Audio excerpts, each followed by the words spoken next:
वमन Rao versus union of India case मैं आपको सिंपल टर्म्स में एक्सप्लेन करूंगा ताकि आपको केस का जिस्ट समझ आए। नोट्स की पीडीएफ कॉपी आप डिस्क्रिप्शन बॉक्स से डाउनलोड कर सकते हैं।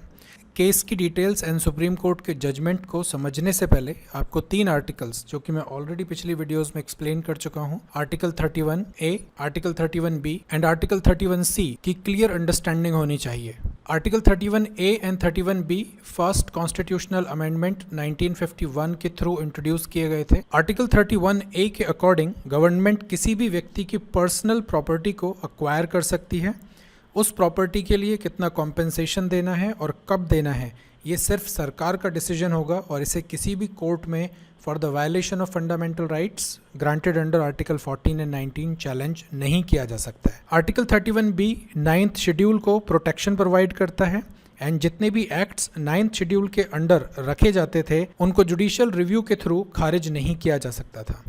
Article 31C 25th constitutional amendment 1971 के थ्रू इंसर्ट किया गया था एंड इस आर्टिकल के अंडर स्टेट गवर्नमेंट DPSPs के प्रमोशन के लिए अगर कुछ लोगों के fundamental rights granted under article 14 and 19 encroach करती भी है तब भी ये एक्शंस वैलिड होंगे। यही 3 आर्टिकल्स वमन राव केस की बेडरॉक फॉर्म करते हैं। Now let's discuss the case details. वमन राव केस से 2 लोगों का नाम जोड़ा जाता है, एक है दत्ताराय गोविंद और दूसरे ऑफ कोर्स वमन राव। ये केस 1981 का है and by this time the conflict between Indian judiciary and the parliament was over. In fact Waman Rao case का फाइनल जजमेंट एक people oriented, impartial, practical and एक प्रेजवर्दी जजमेंट था। शंकरी प्रसाद से लेकर केशवानंद भारती तक जितने भी केसेस हमने डिस्कस किए हैं सभी केसेस में प्राइमरी कंसर्न कॉमन था, breach of fundamental right to property under article 31। सरल भाषा में कहूं तो बड़े लैंडलॉर्ड्स को अपनी लैंड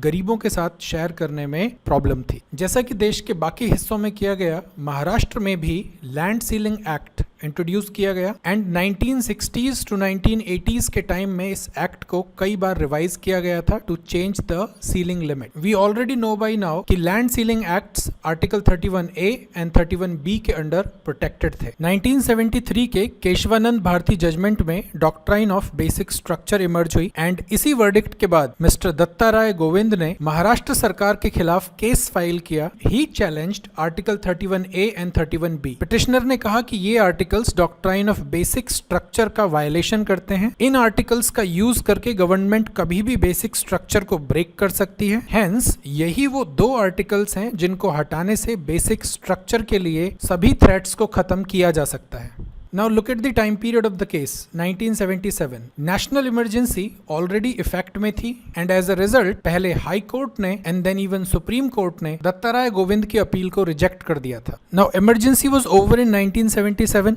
and 1978 में सिचुएशन चेंज हुई, जनता दल गवर्नमेंट पावर में आई। 44th कॉन्स्टिट्यूशनल अमेंडमेंट पास किया गया जिसमें आर्टिकल 31 जो कि फंडामेंटल राइट टू प्रॉपर्टी था इसे हटा दिया गया था permanently and right to property was now just a legal right. सिचुएशन में इस बदलाव के बाद मिस्टर वमन राव पिक्चर में आए। वमन Rao was a political leader, activist and a lawyer. He filed a review petition before Supreme Court for the issues that were already raised in Dattaraya Govind case. Dattaraya Govind के केस में तो सिर्फ 2 ही आर्टिकल्स को चैलेंज किया गया था, आर्टिकल 31A एंड 31B को, लेकिन वमन राव ने इस रिव्यू पिटिशन में लिस्ट को थोड़ा एनलार्ज कर दिया। वमन Rao challenged article 31A, 31B, 31C as well as the constitutional validity of 40th constitutional amendment of 1976. Now please listen to me carefully. Article 31A, 31B and 31C के लिए तो petitioners का कॉमन आर्ग्यूमेंट था कि they were threats for basic structure and there is extremely high possibility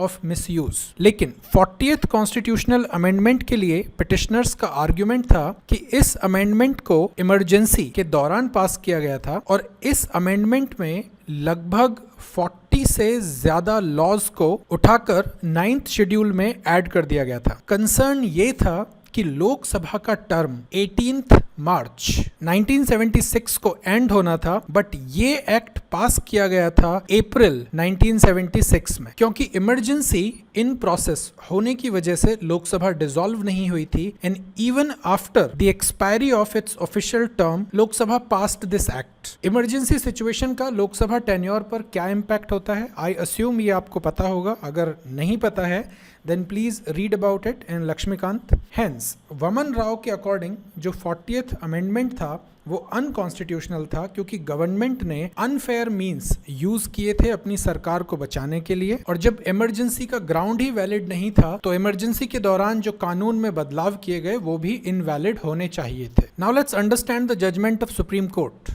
article 31A was upheld valid.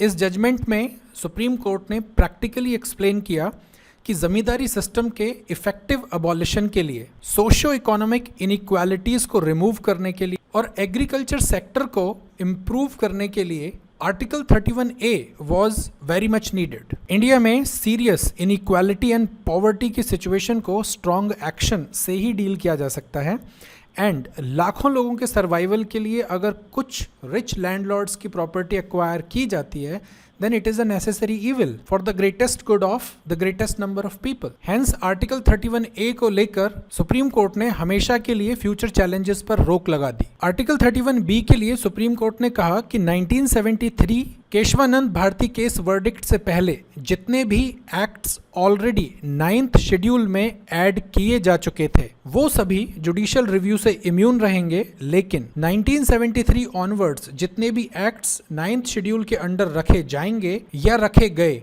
वो judicial scrutiny के लिए open होंगे, एंड उन एक्ट्स के कुछ फीचर्स अगर अनकॉन्स्टिट्यूशनल पाए गए then they will be invalidated. Article 31B के जजमेंट में doctrine of prospective overruling का यूज किया गया था, जिसका मतलब होता है कि कानून फ्यूचर केसेस के लिए एप्लीकेबल होगा, रेट्रोस्पेक्टिव मैनर में एप्लीकेबल नहीं होगा। सुप्रीम कोर्ट ने अपने जजमेंट में आर्टिकल 31C को स्ट्रांगली अपहेल्ड किया था। Supreme court said state government DPSPs के इम्प्लीमेंटेशन के लिए आर्टिकल 14 एंड आर्टिकल 19 को रीजनेबल लिमिट तक कॉम्प्रोमाइज कर सकता है, but again it would be subject to judicial review. Supreme court का ऑब्जर्वेशन ये भी था कि DPSPs का protection and promotion basic structure of constitution का एक इंटीग्रल पार्ट है, but the actions are subject to judicial scrutiny. Finally, 40th constitutional amendment की वैलिडिटी को भी सुप्रीम कोर्ट ने अपहेल्ड किया था, बिकॉज इमरजेंसी लगाने का ग्राउंड चाहे कोई भी रहा हो,